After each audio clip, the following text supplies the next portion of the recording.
বিসমিল্লাহির রহমানির রহিম। আসসালামু আলাইকুম। সবাইকে জানাই শুভ সকাল। আশা করি সবাই ভালো আছেন। আজকে সকালে ঘুম থেকে উঠে একটা দুঃসংবাদ শুনলাম। দুঃসংবাদটা হলো, সবাই জানেন ইতিমধ্যে,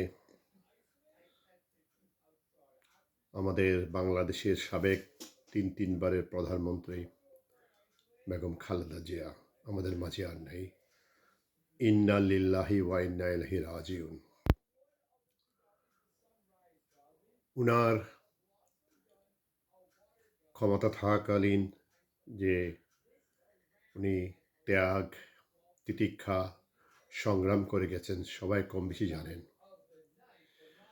বাংলার আপামর জনসাধারণের মাঝে তিনি হৃদয়ের কোঠায় স্থান করে নিয়েছেন। সবাই এক বাক্যে স্বীকার করবেন যে তিনি এক ত্যাগী নেত্রী ছিলেন। আল্লাহর প্রিয় বান্দা, আল্লাহ নিয়ে গেছেন। সবাই আমরা ওনার জন্য দোয়া করি বেশি বেশি।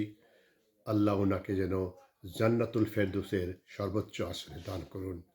আমিন। আমরা সবাই ওনার জন্য দোয়া করি যে আল্লাহ ওনার পরিবারের যেন শান্তি, সহানুভূতি এবং ধৈর্যশীল প্রয়োগ করুন। এই দোয়াও করি সবাই আমরা।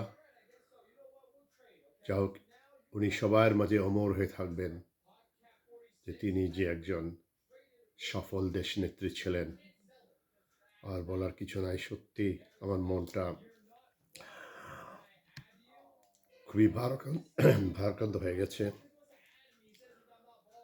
সর্বশেষে আমরা ওনার জন্য দোয়া করি, আল্লাহ ওনাকে জান্নাতুল ফেরদৌসের সর্বোচ্চ আসন দান করুন।